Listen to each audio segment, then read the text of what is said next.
Hello, my friends, and welcome back to Talk Easy English, the podcast where we don't just learn English, we conquer the mental obstacles that prevent you from using it. I'm Leo, your host, and today, we're going into deep territory, conversation paralysis. I know the look on your face when this happens. You're sitting in class, or maybe you're in a meeting, and you have the perfect answer. The vocabulary is right there, ready to go. But when it's your turn to speak, your mind hits a wall. Silence. Total, absolute, humiliating silence. All that hard-earned vocabulary vanished. If this is your experience, let's be clear, this is not a deficiency in your knowledge, it is a breakdown in your retrieval system caused by fear. Your brain is prioritizing self-preservation over communication, and we're going to teach it a new, better, safer strategy. We are going to build unstoppable speaking resilience. Today's episode is a comprehensive, deep dive session. I have organized our strategy into 5 essential pillars that address the psychology and the mechanics of speaking. We will move beyond simply practicing more and into actively rewiring your mental response to speaking under pressure. This episode is long, detailed, and packed with actionable advice, so settle in. You'll want to take notes, but don't worry. Your Unleash Your Voice Toolkit PDF contains every single strategy, mantra, and vocabulary word. Find that link in the episode description. Let's get started. We must first address the voice that is truly holding you hostage, your inner critic. If this lesson helped you build your English bridge to the world, show us some love. We believe in one global conversation, and your support makes it possible. Hit the like button, subscribe to join our mission, and let's keep learning together.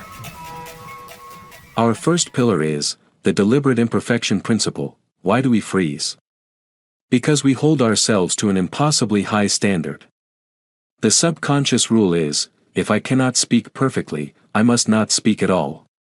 That pursuit of a flawless, grammatically sound sentence is the single biggest trigger for conversation paralysis. The deliberate imperfection principle demands that you shatter that rule. Your primary objective is message transmission, not linguistic perfection. You must intentionally lower your internal standards during practice to show your brain that minor errors are inconsequential to the core goal of being understood. This is exposure therapy for your ego. You need to prove, through repeated, safe actions, that mistakes will not result in public ridicule. Here is your 3-part regimen for deliberate imperfection. Embrace the tense hop and structural slips. Consciously allow yourself to misuse tenses or prepositions. Say, yesterday, I go to the market and buy some new book. And here is the critical part, do not stop to correct yourself. Keep talking. Your mind needs to record the data point, mistake made, communication achieved. Employ the unnecessary filler. Every time you pause, interrupt the silence with a slightly clumsy filler word like, air, or an awkward like. Silence is the enemy, a stumble is always preferable to a shutdown. Choose simplicity over struggle. If the complex word you want, like meticulously, is hiding, immediately substitute it with the easiest word, carefully, and maintain your pace. Your fluency must never be sacrificed for vocabulary size. You are training your mind for forward motion. Every time you refuse to self-correct in the moment, you weaken the grip of the inner critic. Remember the mantra, perfection is the enemy of progress.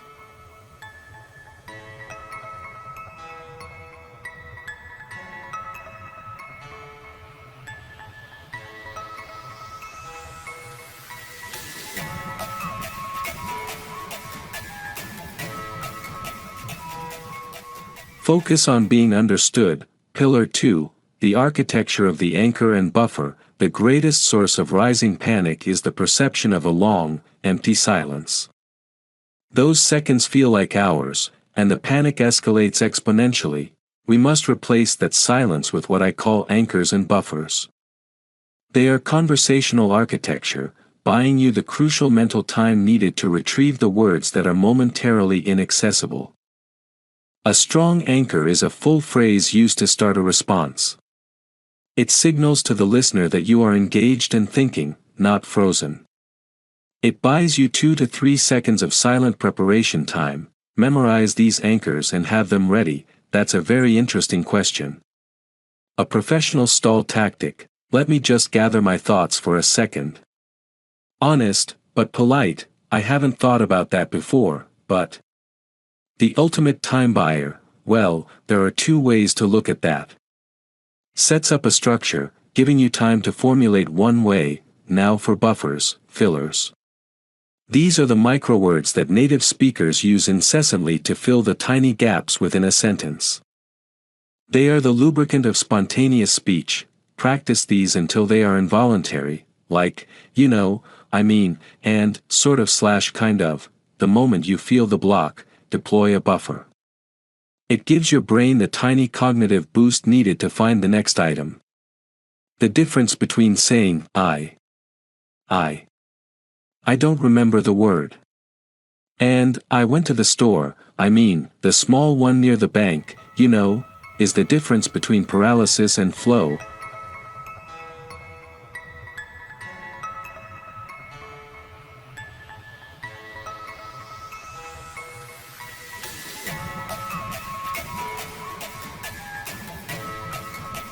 Pillar 3, the focus shift technique. Pillar 3 addresses the massive drain on your cognitive bandwidth, the mental capacity available for processing information.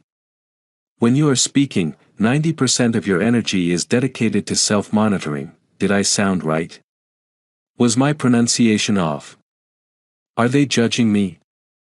This leaves almost zero power for the complex task of vocabulary retrieval and sentence construction. The focus shift technique demands a total redirection of your attention. Stop focusing on, how am I performing? Start focusing on, what is the point I want to make, or, what is the speaker saying? By shifting your focus entirely to the message and the receiver, you effectively turn off the internal censor and free up your mind's resources. This also forces you into active listening. When you are truly listening, you are not planning your next perfect sentence, you are processing the message. This makes you much more likely to absorb the vocabulary or structures the speaker is using and reuse them immediately in your response. This immediate recycling is a core component of spontaneous fluency. Focus on being a detective of meaning, not a judge of performance.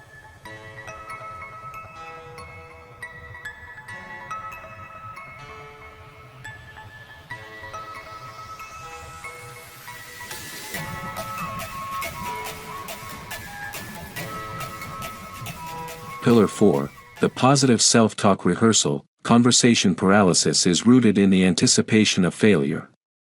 This fear is fed by the destructive cycle of negative self-talk. I always fail. I will forget the words. I sound silly. We must engage in cognitive restructuring. You need to create 3 simple, powerful, and realistic coping statements, your mantras, and use them as a shield against anxiety. These are not just empty affirmations, they are pre-programmed commands designed to override the panic reflex. My message is important. My mistakes are irrelevant. Focuses on the goal. I am not being judged, I am simply communicating. Reduces perceived threat. I have my anchors. I will not be silent. Provides an immediate, actionable task. Practice these mantras aloud before any scheduled speaking event. The act of reciting them aloud turns your negative inner monologue into an ally. When panic strikes, your brain needs a simple command. Give it the command to use an anchor or a buffer, not the command to shut down. This process builds agency, the feeling of being in control of your response, rather than being a victim of your fear.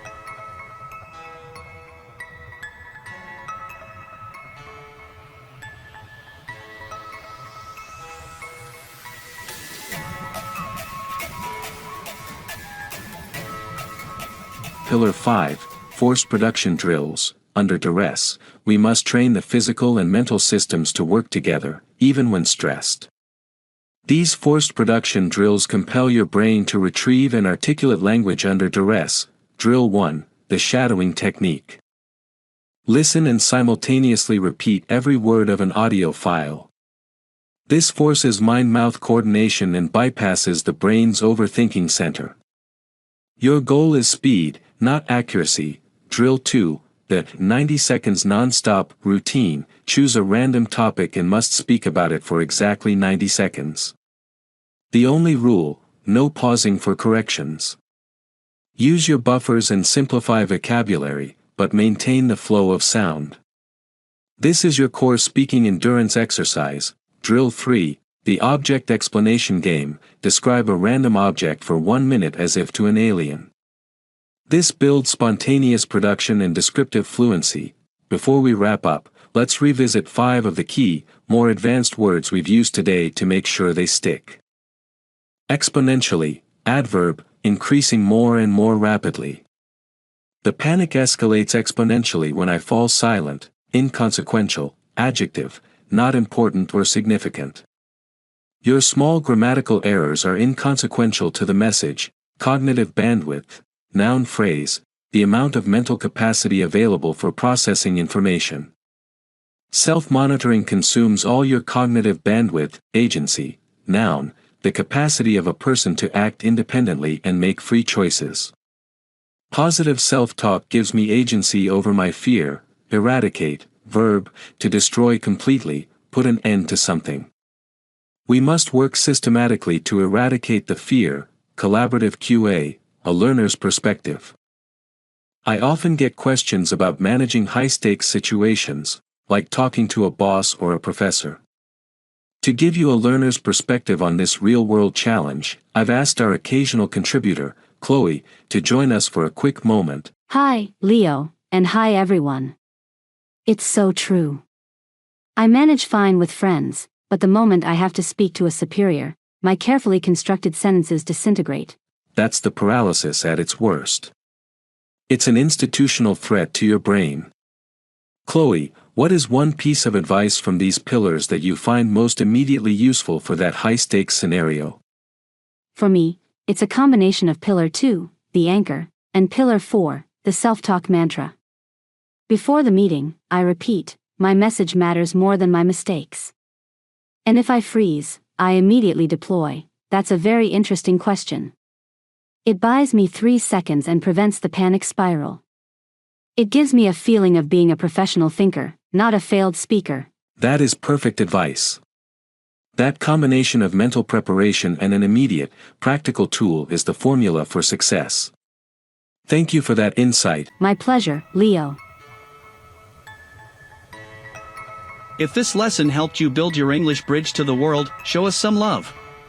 We believe in one global conversation, and your support makes it possible. Hit the like button, subscribe to join our mission, and let's keep learning together.